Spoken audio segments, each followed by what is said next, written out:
మిత్రులకి వందనాలు.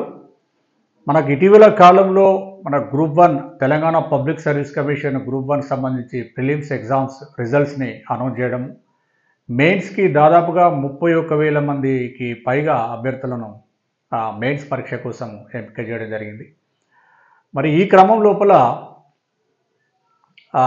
ఈ మెయిన్స్కి గ్రూప్ 1 మెయిన్స్కి 1:100 పెంచాలని పిలవాలని, తర్వాత గ్రూప్ 2 పోస్టులు పెంచాలని, లేదా ఇతరత్ర కేటగిరీలలో పోస్టులు పెంచాలని, అదేవిధంగా కొన్ని ఎగ్జామ్స్ పోస్ట్ పోన్ చేయాలని కొంతమంది నాయకులు లేకపోతే నిరుద్యోగులను ఈ నిరుద్యోగ అంశాలను తీసుకొని ర్యాలీలు, ధర్నాలు, ఇట్లా దీక్షలు ఇట్లాంటివి చేయడం జరుగుతూ ఉన్నది.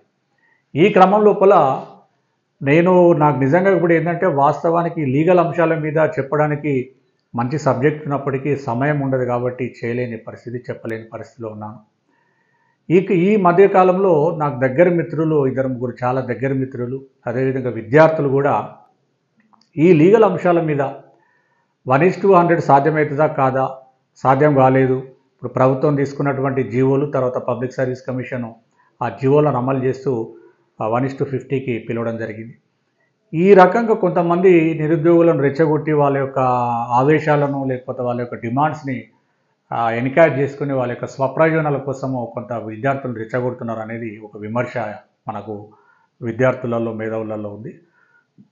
ఈ క్రమంలో నాకు దగ్గర మిత్రులు ఏంటంటే, తెలంగాణ రాష్ట్రం ఏర్పడిన తర్వాత ఈ నియామకాలు కానీ, లీగల్ పొజిషన్ కానీ, లేకపోతే న్యాయపరమైనటువంటి చెక్కులు కానీ, న్యాయపరమైనటువంటి సమస్యల మీద ప్రజలను కానీ విద్యార్థులకు కానీ కరెక్ట్గా చెప్పేవాళ్ళు లేకుండా పోయారు సార్. మీరు ఈ అంశాల మీద చెప్పొచ్చు కదా అని కూడా మిత్రులు చెప్పడం జరిగింది. అందులో భాగంగా అసలు అసాధ్యాలు మరి ఆంధ్రప్రదేశ్ లోపల 1:100 ఎట్లా సాధ్యమవుతా ఉన్నది, ఇక్కడ 1:50 మాత్రమే ఎందుకు ఇచ్చారు? మరి మనం గతంలో చూసాము, బీఆర్ఎస్ ప్రభుత్వము ఉన్న క్రమంలో గత 2-3 సంవత్సరాలుగా ఈ న్యాయపరమైనటువంటి చిక్కులు, కోర్టుల కేసులు, ఏ నోటిఫికేషన్ క్లారిటీ ఉండదు, అన్ని లీగల్ లిటిగేషన్స్ తోటి నోటిఫికేషన్లు ఇవ్వడం జరిగింది. అందులో భాగంగా నియామకాలు అసలు చేయలేని పరిస్థితి బీఆర్ఎస్ ప్రభుత్వంలో ఏంటంటే టోటల్గా అడ్మినిస్ట్రేషన్ పట్టించుకోని పరిస్థితిని మనం గమనించాం. మరి ఎప్పుడో ఎలక్షన్స్కి ముందు 4-5 రోజుల ముందు అశోక్ నగర్లో కేటీఆర్ గారు మీటింగ్ పెట్టి విద్యార్థులను నేను అడ్రస్ చేస్తాను, మీ సమస్యలు తీరుస్తా అంటే ఎవరు నమ్మే పరిస్థితి లేదు. ప్రభుత్వము అధికారంలోకి వచ్చినప్పటి నుంచి నెక్స్ట్ ఎలక్షన్స్ వరకు కూడా ఈ చేసే పనులనే ప్రామాణికంగా తీసుకొని ప్రజలు కానీ, విద్యార్థులు, నిరుద్యోగులు ఆదరిస్తారనేది ప్రభుత్వాలు గుర్తించాలి.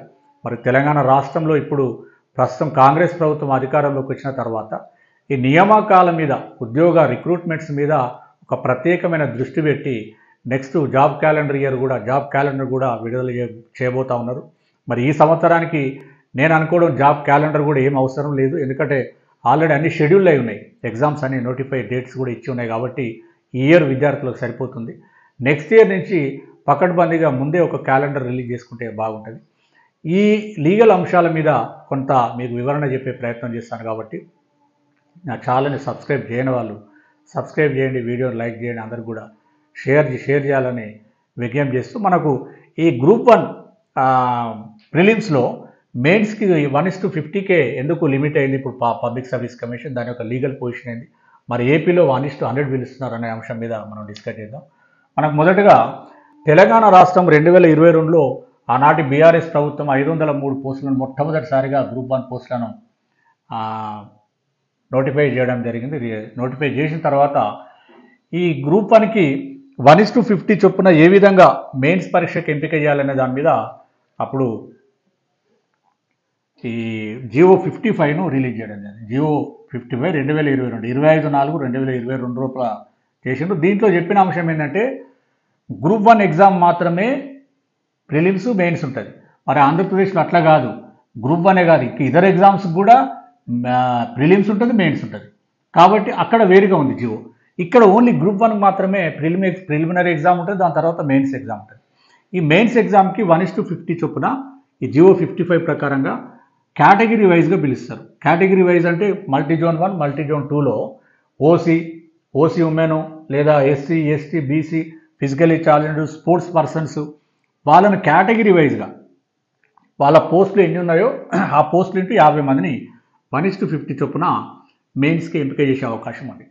అయితే మనకు తెలుసు అప్పుడు బీఆర్ఎస్ ప్రభుత్వం ఇచ్చినటువంటి గ్రూప్ 1 పరీక్ష పేపర్ లీకేజ్, అన్ని పరీక్షలు రద్దు కావడము, తర్వాత ఇక అసలు పబ్లిక్ సర్వీస్ కమిషన్ మీదనే విద్యార్థులకు ప్రజలకు నమ్మకం లేని పరిస్థితి ఏర్పడ్డది. దాని తర్వాత మళ్ళీ ఆగమేఘాల మీద రెండోసారి గ్రూప్ 1 నిర్వహించారు.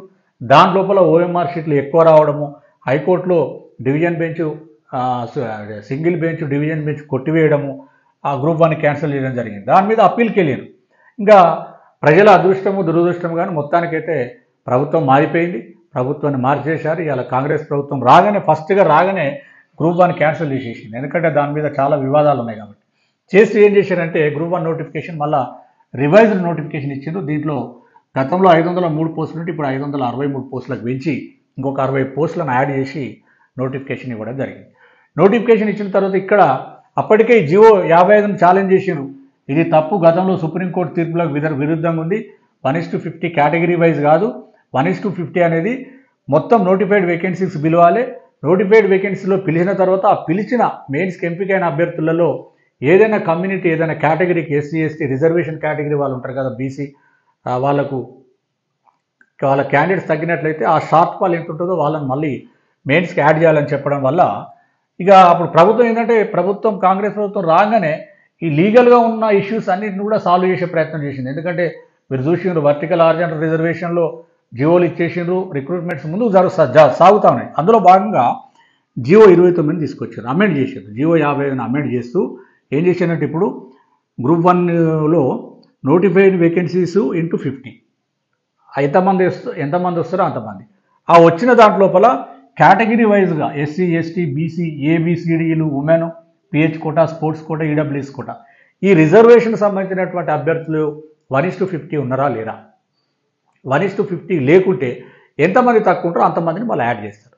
అంటే నోటిఫైడ్ పోస్ట్ వేకెన్సీస్ ఇంటూ 50, తర్వాత షార్ట్ ఫాల్ కేటగిరీస్ వీళ్ళని కలిపితే ఇప్పుడు వీళ్ళను మెయిన్స్కి పంపే అవకాశం ఉంది. అంటే ఇప్పుడు అట్లా చేస్తున్నారు. అందుకే ప్రభుత్వము చాలా క్లియర్ కట్గా జియో 55 జియో 29 ఇచ్చింది కాబట్టి ఇవాళ పబ్లిక్ సర్వీస్ కమిషన్ అనేది ఒక రాజ్యాంగబద్ధమైనటువంటి సంస్థ, ఇండిపెండెంట్గా పనిచేస్తున్నది. మరి వాళ్ళు ప్రభుత్వ జీవోలు ఎట్లుంటే అట్లనే ఇంప్లిమెంట్ చేసే అవకాశం ఉంటుంది. వాళ్ళు ప్రభుత్వ జీవోలను తయారు చేసుకునే అవకాశం ఉన్నది కాబట్టి ఈరోజు 1:50కే గ్రూప్ 1 పిలవడం జరిగింది. మరి ఆంధ్రప్రదేశ్లో 1:100 పిలుస్తున్నారు అనేది అభ్యర్థుల యొక్క ఆందోళన. ఏంటంటే నిజంగా కూడా అభ్యర్థులు అడగడంలో న్యాయం ఉంది, న్యాయం లేదని కూడా ఎవరు చెప్పడం లేదు. కానీ లీగల్గా సాధ్యమా అసాధ్యమా, ఇలాంటి లీగల్ అంశాలను కనుక ఆ నోటిఫికేషన్లో 1:50 ఇచ్చి మళ్ళీ తర్వాత 1:100 పెడతామంటే కోర్టు తప్పు బట్టి అది కొట్టివేసే అవకాశం ఉంటుంది. ఇప్పటికే 2 సార్లు ఎగ్జామ్ క్యాన్సిల్ అయింది, మళ్ళీ నోటిఫికేషన్ వచ్చింది, మళ్ళీ ఎగ్జామ్ పెట్టారు. ఇంకా న్యాయపరమైనటువంటి చిక్కులు కొని తెచ్చుకునే ఆలోచన లోపల ఇవాళ రాష్ట్ర ప్రభుత్వం లేదు, అదేవిధంగా పబ్లిక్ సర్వీస్ కమిషన్ కూడా లేదనేది మనం గుర్తించాలి. మరి నిరుద్యోగుల డిమాండ్ ఏంది? దాదాపుగా 13-14 సంవత్సరాలుగా గ్రూప్ 1 లేదు. మరి ఇప్పుడు ఇచ్చే దాంట్లో 1:100 పిలిస్తే ఏం పోయింది అనేది నిజమే. మరి అంటే ప్రభుత్వము ఇచ్చే జీవోలు అప్పుడే అది ఆలోచించాలి. జీవోలు వన్స్ ఇచ్చిన తర్వాత చట్టం ఒకసారి అమల్లోకి వచ్చిన తర్వాత దాన్ని మధ్యలో మార్చే అవకాశం లేదు. మరి హైకోర్టు సుప్రీంకోర్టులు కూడా ఏం చేస్తాయి? రాజ్యాంగపరమైన అంశాలు ఏమైనా నోటిఫికేషన్ ఉంటే మాత్రమే ఇన్వాల్వ్ అవుతాయి, అంటే జోక్యం చేసుకుంటాయి, లేకపోతే జోక్యం చేసుకోవు. ఇవన్నీ అడ్మినిస్ట్రేటివ్ మ్యాటర్స్. 1:50 పిలవాలన్నా, 1:100 పిలవాలన్నా, 200 పిలవాలనేది ప్యూర్లీ అడ్మినిస్ట్రేటివ్ ఇష్యూ కాబట్టి దీనిలో జోక్యం చేసుకోవు. మన ఆంధ్రప్రదేశ్లో ఎట్లా సాధ్యమవుతుంది సార్ అని చాలామంది అడగడం జరిగింది. ఇక్కడ మొదటగా ఆంధ్రప్రదేశ్లో 2022లో ఒక గ్రూప్ 1 నోటిఫికేషన్ వచ్చింది. దానికంటే ముందే అసలు అన్ని పరీక్షలకు ఒక గ్రూప్ 1 కాదు, ఏ ఎగ్జామ్ అయితే ప్రిలిమినరీ ఎగ్జాము తర్వాత మెయిన్స్ ఎగ్జామ్ ఉంటుందో, గ్రూప్ 1 కానీ గ్రూప్ 2 కానీ ఏ ఎగ్జామ్ అయినా కూడా అక్కడ ఒక కామన్ ఒక జియో ఇవ్వడం జరిగింది. ఈ జియోలో ఏం చెప్పిందంటే నోటిఫైడ్ వేకెన్సీస్ ఇంటూ ఏపీపీఎస్సీ అంటే ఏపీ పబ్లిక్ సర్వీస్ కమిషన్ యొక్క నిర్ణయానికి వదిలేశారు ఎంతమందిని పిలవాలని. అంటే ఏంది? ముందు నోటిఫికేషన్లో ఈ విధంగా చెప్తారు, మన దగ్గర అట్లా కాదు, ఈ జియోలు ఉన్నాయి కాబట్టి 1:50 ఈ రకంగా పిలుస్తామని చెప్పడం జరిగింది. మరి అక్కడ అట్లా కాదు. అప్పుడు పబ్లిక్ సర్వీస్ కమిషన్ ఏం చేస్తుంది? ప్రిలిమినరీ ఎగ్జామ్ అయిన తర్వాత 1:100 పిలవాలా, 1:200 పిలవాలన్నా, 1:50 పిలవాలా అనేది డిసైడ్ చేసుకొని ఒక నిర్ణయం పబ్లిక్ సర్వీస్ కమిషన్ చేతుల్లో ఆ నిర్ణయం ఉంది కాబట్టి ఆ సమయానికి అనుకూలంగా నిరుద్యోగులకు లాభం జరిగే విధంగా అక్కడ 1:100 పిలుస్తున్నారు. ఇంకా ఎక్కువ విలువచ్చి ఇంకా తగ్గించుకోవచ్చు. అది ప్యూర్లీ పబ్లిక్ సర్వీస్ కమిషన్ నిర్ణయానికి వదిలేసింది. కానీ ఇక్కడ మన దగ్గర ఇచ్చినటువంటి జీవోలలో ఆ పరిస్థితి లేదు కాబట్టి ఆ జీవోల ప్రకారమే ఈ నియామకాలు ముందుకెళ్ళే అవకాశం ఉన్నది. అదొకటి. మరి అలా చట్టాలు కానీ జీవోలు కానీ చేసే దగ్గర ఏంటంటే ముఖ్యంగా చట్టాలు జీవోలు చేసే దగ్గర ఉన్నతాధికారులు ఐఏఎస్ అధికారులు ఉంటారు. ఆ చేస్తున్నటువంటి గైడ్లైన్స్ రూల్స్ లోపల ఏం లోటుపాట్లు ఉన్నాయనేది గౌరవ ముఖ్యమంత్రి కానీ మంత్రివర్గ సభ్యులు కానీ అంతగా డెప్త్గా ఆలోచించే అవకాశం లేదు, చూసే అవకాశం లేదు. మీకు ఒక ఉదాహరణ చెప్తా. 2018లో లోకల్ నాన్ లోకల్ ఉండే, అంతకుముందు రేషియోలు వేరుండే. 2018లో జివో 124 తీసుకొచ్చి లోకల్ 90% రిజర్వేషన్ పెట్టింది. జిల్లా పోస్టులు కానీ మల్టీజోన్ కానీ జోనల్ కానీ 5% నాన్ లోకల్ పెట్టింది, అంటే అన్రిజర్వ్డ్ పోస్ట్. అక్కడ కూడా కమ్యూనిటీ వైజ్ స్లాట్లు ఉంటే ఉండొచ్చు. ఇక్కడ చేసే క్రమంలో ఏం చెప్పిండ్రు, ఒక పోస్ట్ ఉంటే లోకల్కి వేయమన్నారు, 2 పోస్టులు ఉంటే ఒకటి లోకల్కి ఇచ్చి ఇంకొకటి నాన్ లోకల్ పెట్టమన్నారు. ఇక్కడ అభ్యర్థులు చాలామంది ఏమంటున్నారంటే అసలు స్థానిక రిజర్వేషన్ అనేది స్థానికులకు లాభం చేకూర్చే విధంగా ఉండాలి. మరి 2 పోస్టులు ఉన్నప్పుడు ఒకటి నాన్ లోకల్ పెడితే ఈ స్థానిక అభ్యర్థులకు మాకు నష్టం జరుగుతుంది కదా సార్ అని, అంటే 50% అవుతుంది. అందుకే ఆ ఇచ్చే జీవోలో చట్టంలోనే చేసేటప్పుడు ఏం చెప్పాలి, ఇది కూడా అంటే సూక్ష్మ స్థాయిలో కూడా ఆలోచించి మ్యాక్సిమం 5% నాన్ లోకలు, కనీసం 20 పోస్టులు ఉన్నప్పుడే 5% నాన్ లోకలు 90% లోకల్ రిజర్వేషన్ అని చెప్పాల్సి ఉంది. ఆ ఒక్క సెంటెన్స్లో ఆ ఇచ్చే జీవోలో ఒక రూల్ ఒక సెంటెన్స్ పెడితే అది ఇలాంటి సమస్య కూడా వచ్చేది కాదు. అట్లనే ఇక్కడ ఆంధ్రప్రదేశ్ ప్రభుత్వము మెయిన్స్ ఎగ్జామ్కి అంటే ప్రిలిమినరీ ఎగ్జామ్ అయిన తర్వాత మెయిన్స్ ఎగ్జామ్కి ఎంతమందిని పిలవాలనేది 1:100 అని డిసిషన్ ఏపీపీఎస్సీ అని చెప్తూ ఈ ఏపీపీఎస్సీ 1:100 పెడుతుంది. పెట్టిన తర్వాత మళ్ళీ అక్కడ రిలాక్సేషన్ కూడా ఉన్నది. ఎస్సీ ఎస్టీ బీసీలు పిహెచ్ కానీ స్పోర్ట్స్ వీళ్ళు షార్ట్ ఫాల్ అయినట్లయితే అంటే 1:100 వాళ్ళు రానట్లయితే మళ్ళీ కింది నుంచి ఆ అభ్యర్థులను మెయిన్స్కి ఎంపిక చేసే పరిస్థితి ఉంది. అంటే ఆ జీవో అక్కడ అంతా చాలా స్పష్టంగా క్లియర్గా ఉంది కాబట్టి అక్కడ న్యాయపరమైనటువంటి ఇబ్బందులు లేవు. ఇక్కడ ఆ పరిస్థితి వచ్చే అవకాశం ఉంది. అందుకే ఇలా తెలంగాణ ప్రభుత్వం కానీ ఇప్పుడు పబ్లిక్ సర్వీస్ కమిషన్లో ఉన్నటువంటి గౌరవ చైర్మన్ గారు, గౌరవ సభ్యులు, తర్వాత గౌరవ సెక్రటరీ, ఇతర అధికారులు కూడా ఈ నోటిఫికేషన్ ప్రకారమే రిజల్ట్స్ను అనౌన్స్ చేసినట్టుగా మనం గుర్తించాలి. ఇంకొకటి వీళ్ళు ఏం చెప్తున్నారంటే చాలామంది గ్రూప్ 2 పోస్టులు పెంచాలి లేకపోతే ఇంకో కేటగిరీలో పోస్టులు పెంచాలని ఒక డిమాండ్ తెర మీద తీసుకొచ్చారు. ఆ విషయం ఒక్కసారి డిస్కస్ చేద్దాం. ఏంటంటే ఇప్పుడు మనకు తెలంగాణ రాష్ట్రం లోపల మునుగోడు ఎలక్షన్స్ అప్పుడు 2002లో ఈ జిఓఎంఎస్ నెంబర్ 33 తీసుకొస్తూ ఎస్టీ రిజర్వేషన్ 6% నుంచి 10% తీసుకొచ్చారు. అంటే వీళ్ళ యొక్క ప్రతి 100 లోపల స్లాట్లు కూడా 6 స్లాట్లు ఉండేది 10 ఆ స్లాట్ల పొజిషన్ కూడా మారింది. ఒకటి 7లో ఒకటి 15లో అట్లా స్లాట్స్ కూడా మారినాయి. అంటే ఇది ఇక్కడ సమస్య లీగల్ కాంప్లికేషను. ఈ జియో 39/2022 రోజు వచ్చింది. ఈ జియో కంటే ముందు ఇచ్చిన నోటిఫికేషన్లలో ఇప్పుడు పోస్టుల సంఖ్య పెంచితే ఏమవుతుంది, పాత పోస్టులకు ఎస్టీ కోటా వేరు ఉంటుంది, కొత్త పోస్టులకు వేరు ఉంటుంది. అంటే న్యాయపరమైనటువంటి చిక్కులు వచ్చే అవకాశం ఉంటుంది. ఈ డేట్ తర్వాత వచ్చిన ఈ 39/2022 తర్వాత ఇచ్చినటువంటి నోటిఫికేషన్లలో ఈ పోస్టులు పెంచాలా లేదనేది ప్రభుత్వం పెంచవచ్చు. పెద్దగా దాని మీద ఏమీ న్యాయపరమైనటువంటి చిక్కులు రాకపోవచ్చు. ప్రతి నోటిఫికేషన్లో కూడా ఒక క్లాజ్ పెట్టుకుంటున్నారు.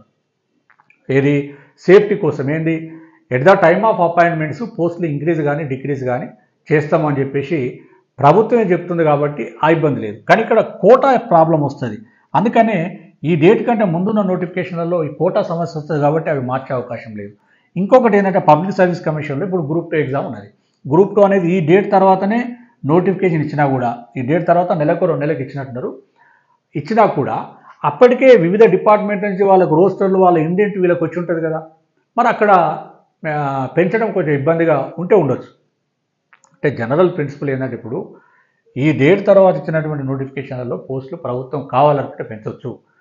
అంతకంటే ముందు నోటిఫికేషన్లలో న్యాయపరమైనటువంటి చిక్కులు ఉంటాయి. అందుకే ఇవాళ ప్రభుత్వం ఏం ఆలోచిస్తుంది, ఇంకా కొన్ని గ్రూప్ 1 పోస్టులను కొన్ని డిపార్ట్మెంట్లలో కొన్ని పోస్టులను ఇంకా యాడ్ చేసి గ్రూప్ 1 పోస్టులను పెంచే ఆలోచన కూడా ప్రభుత్వం చేస్తున్నట్లుగా ఉంది. ఇక పోస్ట్ పోన్మెంట్ ఆఫ్ ఎగ్జామినేషన్ అనేది ఒక పెద్ద సమస్యగా ఉన్నది. ఇప్పుడు 1:100 కావాలని అడిగిండ్రు, మరి 1:200 కావాలని ఇంకొకరు అడుగుతారు. అదేవిధంగా ఈ పోస్ట్ పోన్మెంట్ అనేది ఎగ్జామ్ అనేది అంటే ప్రభుత్వమే దాదాపుగా ఆలోచిస్తారు. ఎందుకంటే ఏదైనా అంటే వివిధ కాంపిటీషన్ ఎగ్జామ్స్ని ప్రభుత్వం నిర్వహిస్తూ ఉన్నది. ఆ నిర్వహించే క్రమం లోపల ఒకే అర్హత కలిగి ఉన్నటువంటి పోస్టులు ఉంటాయి, ఎగ్జామ్స్ ఉంటాయి. ఆ పోస్టులు ఖచ్చితంగా కోయిన్సైడ్ అవ్వదు, క్లాష్ కాకుండానే డేట్లు పెడుతుందని నేను భావిస్తున్నా. ఒకవేళ ఇప్పుడు డిఎస్సి ఉన్నది, డిఎస్సికి ఆన్లైన్ ఎగ్జామ్స్ ఒక వారం 10 రోజులు ఒక షెడ్యూల్ ఉన్నట్టుంది. ఆ షెడ్యూల్ లోపల ఏదైనా కాంపిటేటివ్ ఎగ్జామ్ వచ్చినట్లయితే తప్పకుండా పోస్ట్పోన్మెంట్కు ప్రభుత్వం ఆలోచించాలి, నిర్ణయం కూడా తీసుకోవాలి. పోస్ట్పోన్మెంట్ ఎగ్జామ్లు చేయాలనే దాంట్లో న్యాయం ఉండాలి. మన తెలంగాణ రాష్ట్ర ప్రభుత్వం నిర్వహిస్తున్నటువంటి పోటీ పరీక్షలు ఒకే అర్హత కలిగి ఉండి సేమ్ డేట్లలో ఉంటే ఖచ్చితంగా అది పోస్ట్పోన్ చేయడానికి అవకాశం ఉంది. ప్రభుత్వం కూడా అదే కోణంలో ఆలోచించి నిర్ణయం తీసుకోవాలనేది నా యొక్క సూచన. మరి ఇట్లా చాలా కొంత న్యాయపరమైనటువంటి అంశాలు, ఇక కొంతమంది రిజర్వేషన్లకు సంబంధించి కూడా మీరు నోటిఫికేషన్ ఒక రకంగా ఇచ్చిన ఇంకొకసారి ఇంకోటి కుదరదు. హైకోర్టు, సుప్రీంకోర్టులు ఎప్పుడు కూడా రాజ్యాంగబద్ధము, రాజ్యాంగంతో లింక్ అయిన అంశాలను ఏ నోటిఫికేషన్ ఏ స్టేజ్లోనూ కూడా ఇన్వాల్వ్ అయ్యే అవకాశం ఉంది. దానికి ఎగ్జాంపుల్ మనకు horizontal vertical reservations, women quota, అదేవిధంగా ఇప్పుడు ఈడబ్ల్యూఎస్ కోటా మీద subject to outcome of judgment group 1 నియామకాలు చేసుకోవాలని చెప్పింది. అదేవిధంగా ఇప్పుడు ST quota, enhancement of ST quota, ఇట్లా కాన్స్టిట్యూషన్కి రిలేటెడ్ అయినవి ఖచ్చితంగా హైకోర్టు, సుప్రీంకోర్టు జోక్యం చేసుకొని విచారించి న్యాయం చేసే అవకాశం ఉంది.